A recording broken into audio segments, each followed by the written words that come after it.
1987, Henry Kravis faces a difficult decision. Jerry Kohlberg has been Henry's most important mentor. He welcomed the young graduate Henry to his team at Bear Stearns. He mentored Henry and facilitated his fast ascent through the ranks at Bear Stearns. And he introduced Henry to bootstrap investments, which would later be known as LBOs. But now, Jerry Kohlberg is standing between Henry and the biggest LBO deal in history, RJR Nabisco. A deal so spectacular, it would later be portrayed in movies and cinemas. That deal would be against all business and ethical values that Kohlberg stands for. Long-term mentor or mega deal? Henry has already made his decision.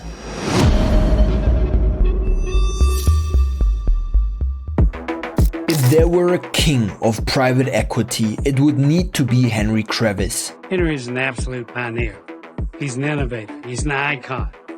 Like Morgan, like the Rockefellers. For young ambitious people, the private equity industry is one of the most prestigious industries to work at, and Kravis single-handedly shaped this industry like no other. If you've got a hope and a belief and a dream, follow it, no matter what. And he did follow his dreams, sometimes with the ruthless efficiency that is required to get to the top. He's a fighter, and a competitive fighter. Henry's biography offers numerous lessons, even more so as even today, at a high age, he is pursuing ambitious projects in the business world. Henry was at the forefront of the 80s. You look at Henry today, it's the same story. Henry's right at the top.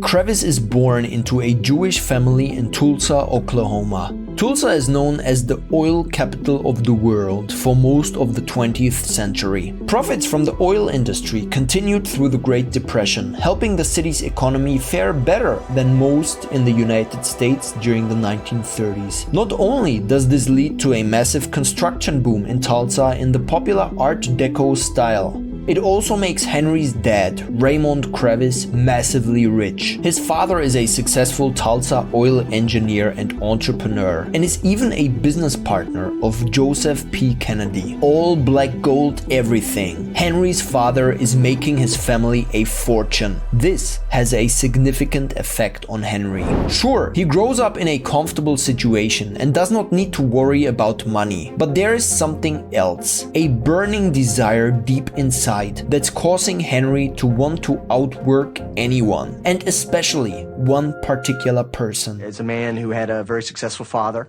wanted to show that he was every bit as successful as his father was.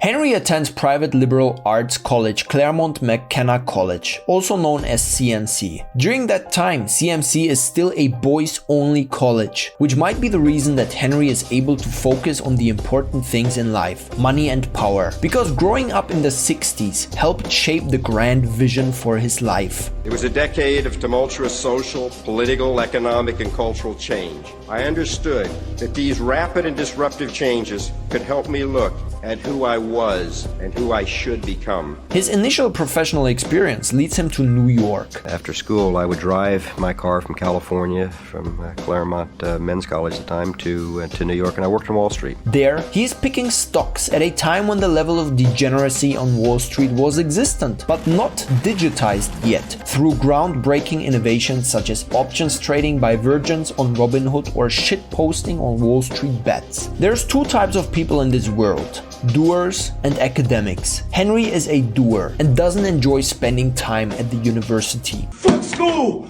Fuck all this bullshit! What the fuck? Nevertheless, after his time in New York, his father convinces him to go back to university to at least have an Ivy League stamp on his CV. Columbia Business School. You've got to understand, there were very few times that I followed my father's advice, but this time I'm thrilled that I did follow my father's advice, and I stayed at Columbia, and It did teach me a great deal about value investing and finance. Armed with an MBA from CBS in 1969, Henry is finally done with all the boring academic distractions, and he will soon prove that he's a genius doer, fresh out of business school. His first full-time job is at Bear Stearns in New York City. Investment banking seems to be part of the Kravis DNA. Henry's cousin, George Roberts, also graduates in 1969, and he also joins Bear Stearns around the same time as Henry. They are both assigned to the team of corporate finance manager Jerome Kohlberg. Jerome Kohlberg has been working at Bear Stearns since 1955, so already for around 15 years when Henry and George join. A senior leader with credentials such as Harvard MBA and a Columbia LLB, Kohlberg becomes the manager of the corporate finance department. As such, Jerome is the perfect mentor for young Henry and George. At this time it isn't obvious, but Bear Stearns will become the breeding ground for one of the most consequential trios in the history of finance business.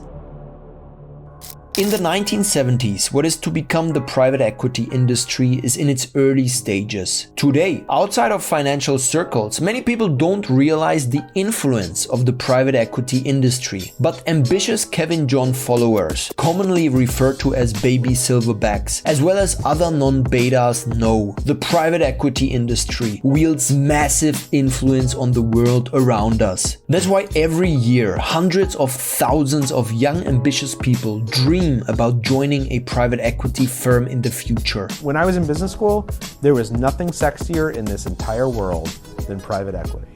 It's exactly where you went if you wanted to one day own an island. And one of my classmates just bought an island. As so often, there is one big reason why the triumvirate of Henry, George, and Jerome are able to initiate this massive industry. Timing. C. PE is not complicated. I think the best way to think about private equity is to think of somebody buying a home, trying to fix it up, and then selling it. This is not rocket science, yet something important changes when Henry starts his ascent to the Olympus of business titans. Essentially, investors have been acquiring businesses and making minority investments in privately held companies since the dawn of the Industrial Revolution. Merchant bankers in London and Paris financed industrial concerns in the 1850s. During the Industrial Revolution, 19th century, some investors bought and restructured mainly railway, telegraph, and steel companies. Throughout history, private equity was really more venture capital, so money was primarily invested in young companies and startups, until something revolutionary happened. President Dwight D. Eisenhower signed the Small Business Act of 1958. That provided government loans to private venture capital firms, allowing them to leverage their own holdings to make bigger loans.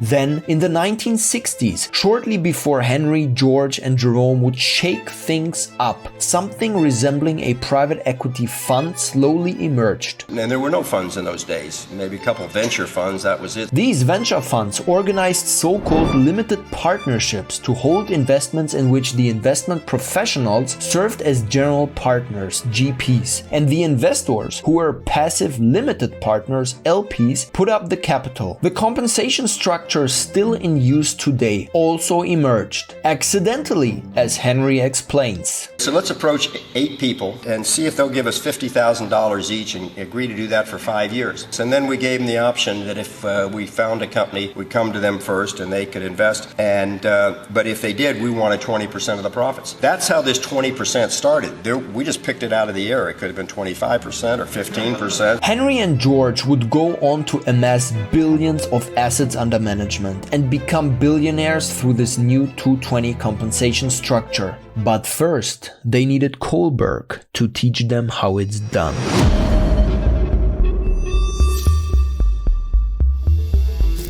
In the late 1960s and early 1970s, Kohlberg, alongside Bear Stearns executives, began advising a series of investments that would later be known as LBOs. That was not what it was called in those days. What it was called It was bootstrap acquisitions. Their acquisition of Orkin Exterminating Company in 1964 is considered to have been among the first significant leveraged buyout transactions. Kravis and his brethren create a series of limited partnerships, as mentioned earlier, to acquire these various corporations. In most cases, they put up 10% of the acquisition price from their own funds and borrow the rest from investors by issuing high-yield bonds. And we bought probably 7 or 8 or 9 different companies in the early 70s, and culminating in the largest acquisition that Bear Stearns did, which was in 1975, was a company called Incom International. And it was the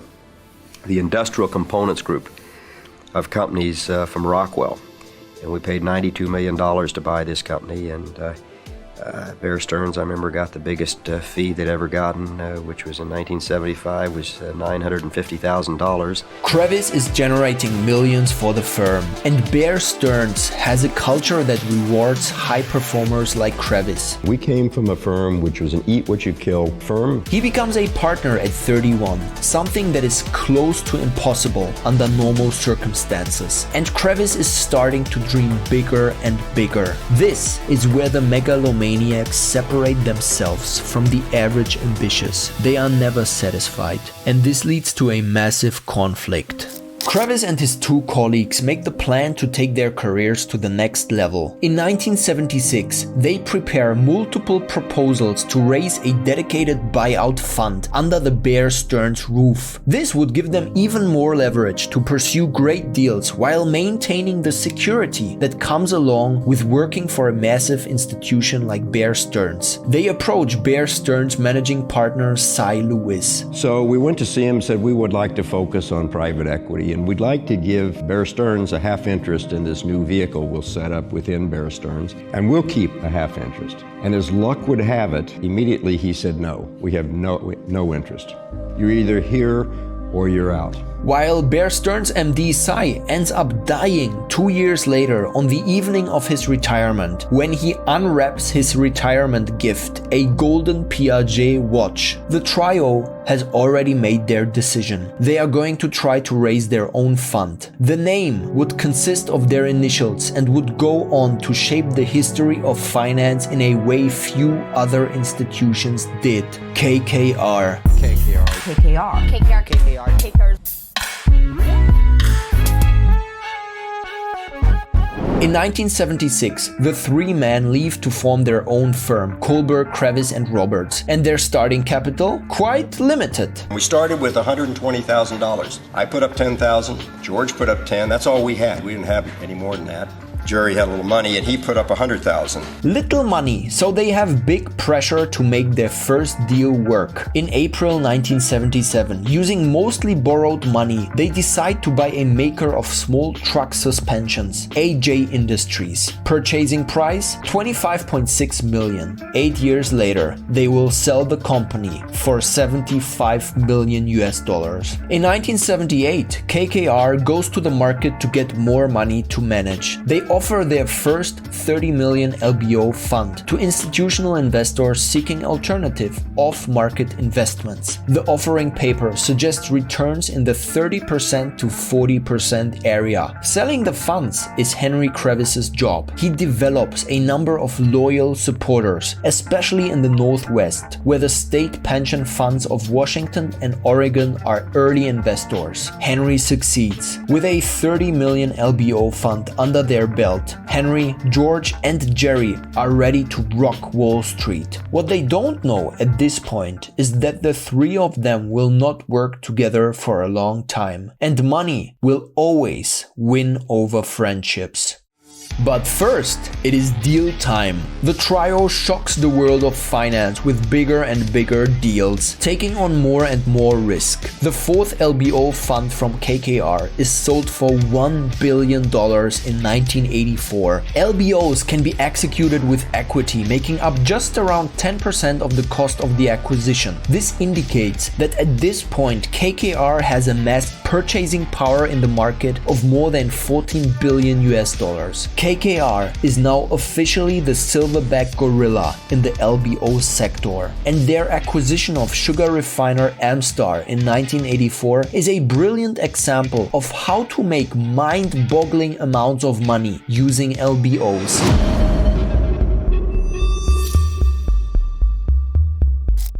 If you like numbers, you will love the next minute. In the Amstar deal, only $52 million of the $465 million acquisition price is equity, and only $830,000 or 1.6% of the equity is contributed by Henry and his two friends personally. The rest comes from their funds. A Merrill Lynch LBO partnership purchases Amstar 3 years later. Total transaction profit, $232 million. This represents a compound rate of return of nearly 80%. KKR receives its 20% carry, $46 million, plus a capital gain of 1.6% of the profit, another $3.7 million.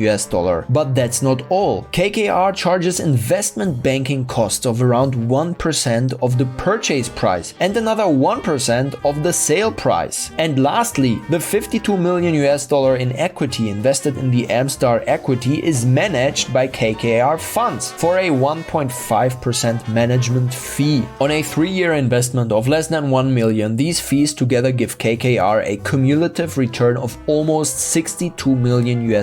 And this deal is only 1/50th the size of the RJR Nabisco Colossus 4 years later. If you want to dig deeper on the dynamics of LBO deals and how PE firms somehow always end up on top, I suggest to read Asvat Damodaran's The Anatomy of an LBO, Leverage, Control and Value. I have already posted the PDF in our Discord community for ambitious people looking to build a career as steep as Henry Kravis's.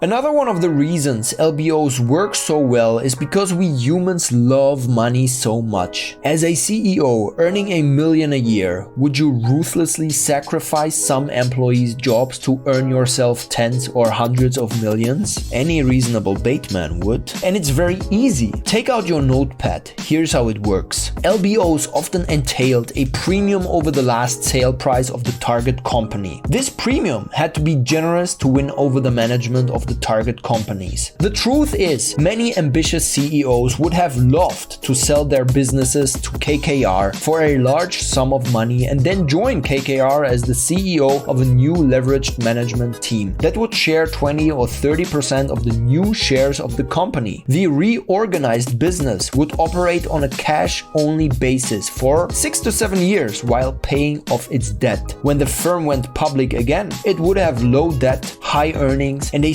streamlined, effective, and highly driven management team. The stock that the management had purchased for little to nothing could then be valued in the millions or perhaps hundreds of millions of dollars.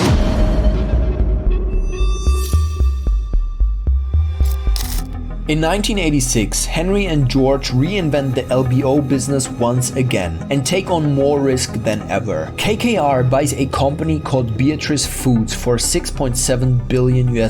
But there's a big difference this time. The company's management doesn't agree with the deal, and Henry wants to partially finance the deal through the public sale of $2.5 billion in junk bonds. This is the first time that junk bonds and LBOs are connected, and Jerry Kohlberg doesn't like that. It is against some of his fundamental principles. Kohlberg prefers cordial agreements to win the support of management. Henry is not afraid of doing hostile company takeovers. Kohlberg dislikes paying high sums for the businesses he is buying. Henry is willing to pay whatever it takes, also in the case of Beatrice Foods. Kohlberg opposes taking on too much debt. Henry is okay being over-levered to the tits, as are many Robin Hood traders. In the end, Henry gets what he wants, but with massive consequences. For one, the company ends up being in such high debt that the deal return for KKR ends up being below average. But there is a bigger problem. The relationship between Kohlberg and the two cousins Henry and George is seriously damaged. The unthinkable is about to happen.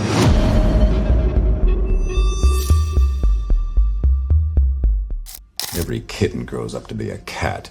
They seem so harmless at first, small, quiet, lapping up their saucer of milk. But once their claws get long enough, they draw blood, sometimes from the hand that feeds them. For those of us climbing to the top of the food chain, there can be no mercy. There is but one rule: hunt or be hunted. In 1987, Kohlberg departs.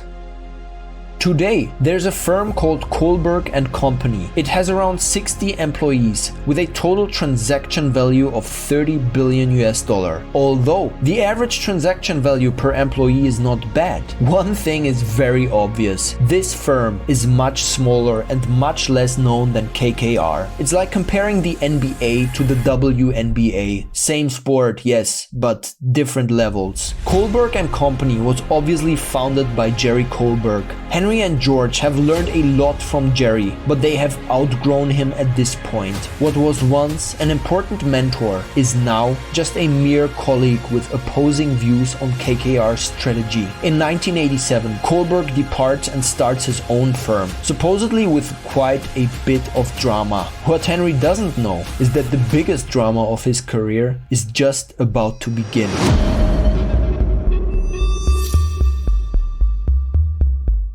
I never thought there was such a big deal when we made the offer.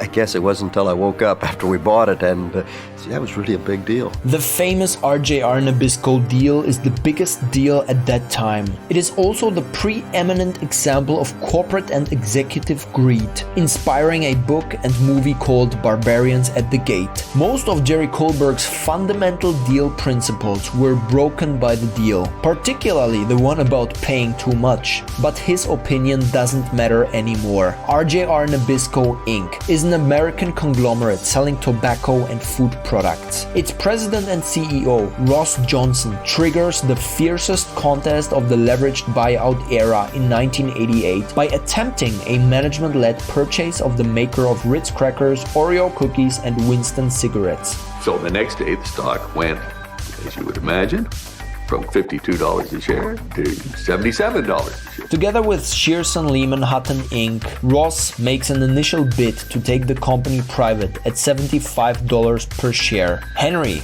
is not happy about the fact that Ross is trying his hand in the LBO business. The idea that a deal of this size would be done without consulting him, it's like if some governor from Georgia went over and tried to inject himself into the Middle East peace process, how would George W. Bush feel?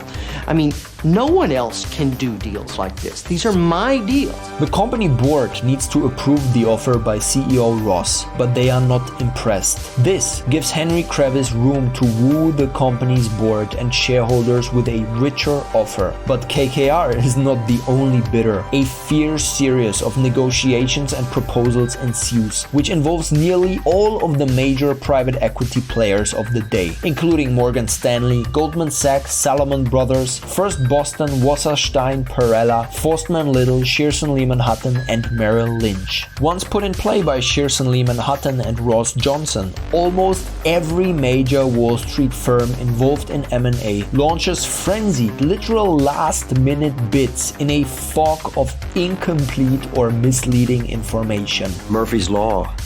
Something's going to go wrong. And so things they never work out exactly as you plan them. So you've got to make room for the possibility that things will not be exactly as you had hoped or as you planned.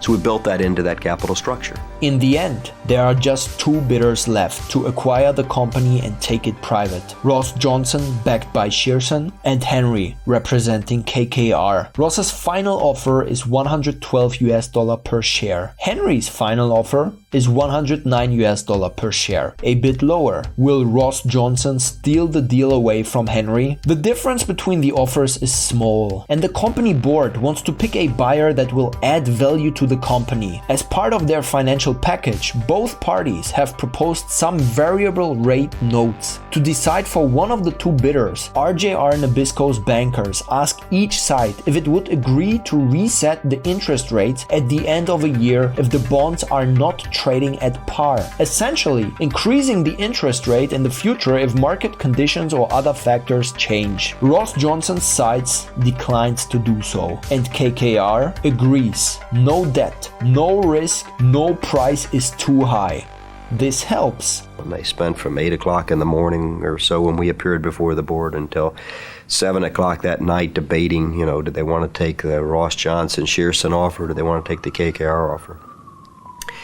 And I felt enormous relief when they came out and said, all right, you've won. KKR wins, but now the real pressure is on. It had to work because it is under a microscope and everybody in America is waiting for this thing to fail. The deal attracts massive publicity. Whether he wants or not, suddenly Henry Kravis is the protagonist in most finance shows and newspapers. But it turns out he just won a tiny battle. He is about to lose the war. Any fool can buy a company, you just pay enough. That's the easy part, to make an investment. That's the easy part. The hard part is, what do you do with the business? How do you create value? What do you do to make that company much more efficient? Kravis taps Louis Gerstner, president of American Express, to become chief executive after the deal is concluded. Mr. Johnson departs with a payout that some estimate at more than $50 million. He is later featured on a 1988 Time magazine cover headlined, "A Game of Greed." A year later, the reset provisions for bonds come into effect, and a cash-stressed RJR Nabisco has to meet them. To do so, most of the bonds are bought out from cash supplied directly from the KKR funds. This significantly dilutes their equity and reduces their leverage. The deal never gets any better from there. There are brilliant financial restructuring and debt reduction efforts from the company management, but gains are offset by continuing losses in the increasingly intense tobacco wars. And that's why I always say not to congratulate us when we buy the company. It's congratulate us when we've done something with the business to create much more value. And in 1991, another tragedy strikes Henry while trying to take RJR out of its tailspin. Harrison, his 19-year-old son from a previous marriage, gets killed in a car crash. His life hasn't been simple. His personal life has had a strong sense of tragedy. Losing his son, you can try and imagine, but you can't really go there. 2 years later, when Kravis divorces Carolyn Rome, his wife of 7 years, the tabloids are full of news. He remarries Mary Jo Drew, a well-known philanthropist and economist. By 1995, tobacco litigation and cigarette price wars have decimated RJR's revenues, resulting in a pitiful annual rate of return of less than 1%. Holding onto RJR is no longer worthwhile, according to KKR. They sell their holding, and one of the most famous battles on Wall Street, the acquisition of RJR Nabisco, is completed. You ask whether the RJR deal is Wall Street's finest hour. I don't think anybody would call it its finest hour. I think, if anything, someone argued that it was its worst hour, its lowest hour, its most demeaning hour, an hour when all the things, all the stereotypes that mainstream America believes about Wall Street, that it's doing things for ego and greed, seems so demonstrably true to the rest of the country. In the 90s and early 2000s, Henry's track record stays bumpy. We started making a lot of mistakes. Late 90s. We bought some technology companies, not internet companies. We also bought a company in the movie theater business called Regal Cinemas. We put up $500 million, and our partner in it, Hicks Muse, put up $500 million.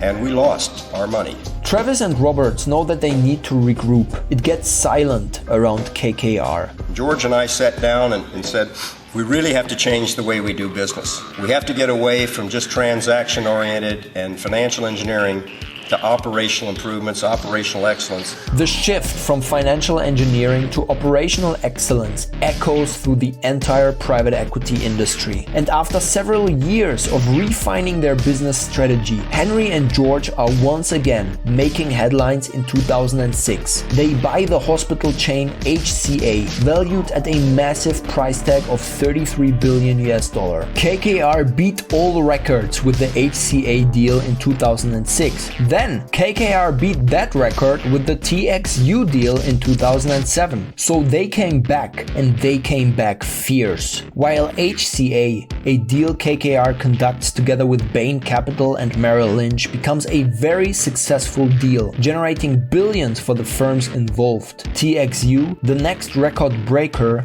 is a disaster for Henry and KKR. Things are going to be okay. When private equity giants KKR, TPG Group, and Goldman Sachs Capital Partners come together in 2007 to make a $44 billion bid for TXU Corp, they don't foresee the calamity the deal would eventually become. In just 7 years, what amounts to be the largest buyout in history in the relatively stable electric utility market will become the largest non-financial bankruptcy in US history. At the time, the bet seems logical, and the buyout, while expensive, seems relatively safe. But something terrible happens. The price of natural gas falls. Coal plants owned by Energy Future Holdings begin to lose money, and the more than $40 billion in debt used to take the company private become a weight, dragging the business down. By April 2014, the company cannot make its scheduled debt payments and is forced into bankruptcy. Even Warren Buffett, who provided $2 billion in debt financing for the deal, calls it a big mistake. And even though the deal is an absolute disaster, KKR, TPG, and Goldman Sachs Capital Partners still managed to pull $560 million in advisory and monitoring fees out of the company since the buyout. Where is the alpha there? Where is the gain? The alpha's in the fees.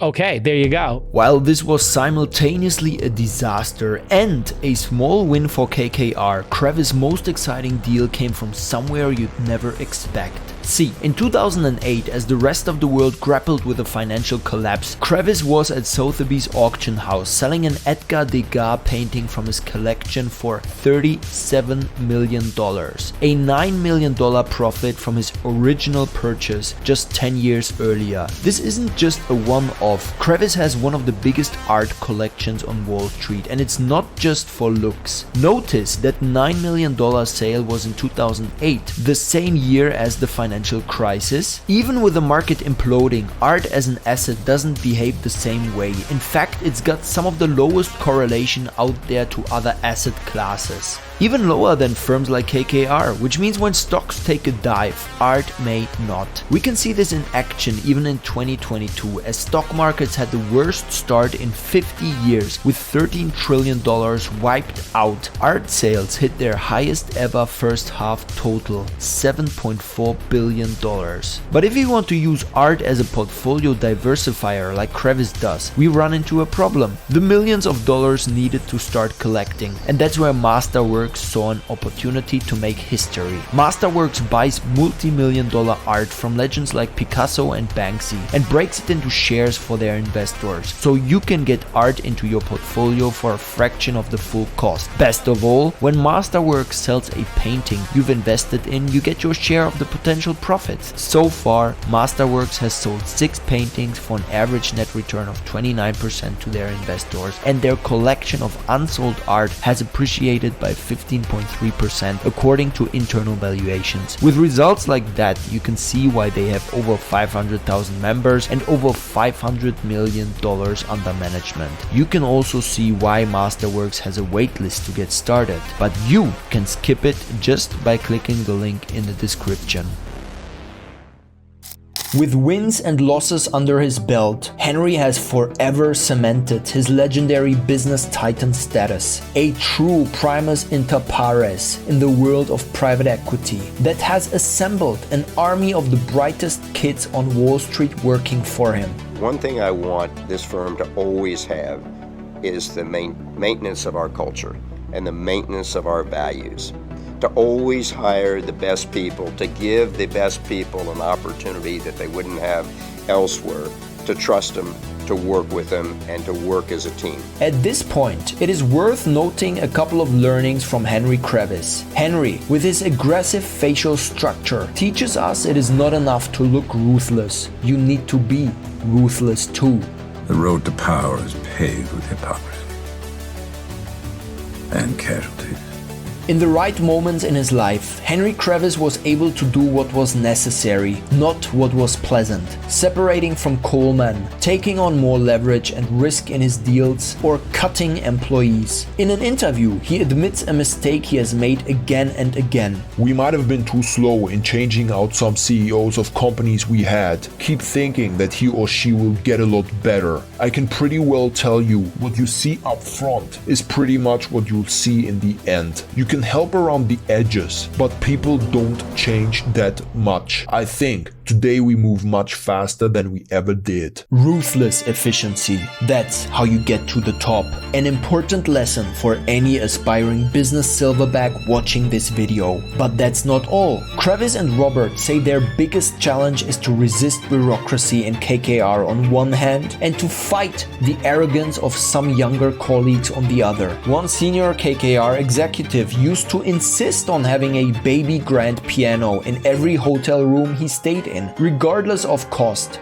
What the hell? That sort of practice is no longer tolerated. I have a sign in my office, arrogance kills. And arrogance keeps old people in power for too long, even though they should hand the reign to successors. Henry does not want to make that same mistake. In July 2017, Kravis and Roberts announced that they will eventually be succeeded by Joseph Bay and Scott Nuttall, who were named co-presidents and co-chief operating officers so that they might gradually take over daily operations.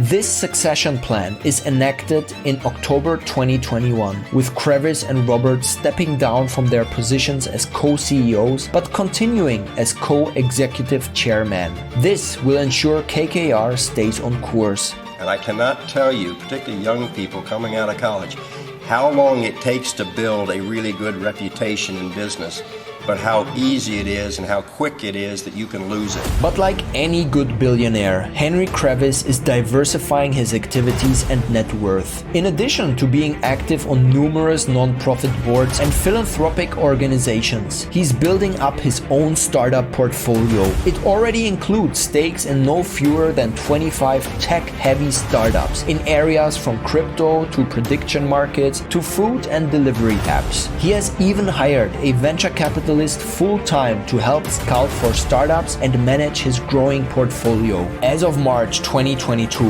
KKR has $480 billion in assets under management. Their portfolio companies generate $265 billion in revenues and employ a global workforce of 819,000 people. If you scroll through the KKR portfolio, you realize what a massive monster Henry Kravis was able to co-create. And by the psychopathy of Bateman, some of us in the Kevin John community shall reach similar heights in our lifetime too.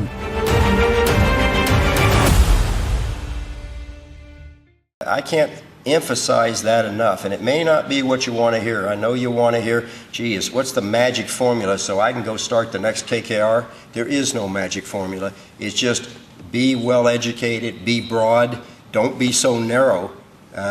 Because you're not going to be the most additive if you're too narrow.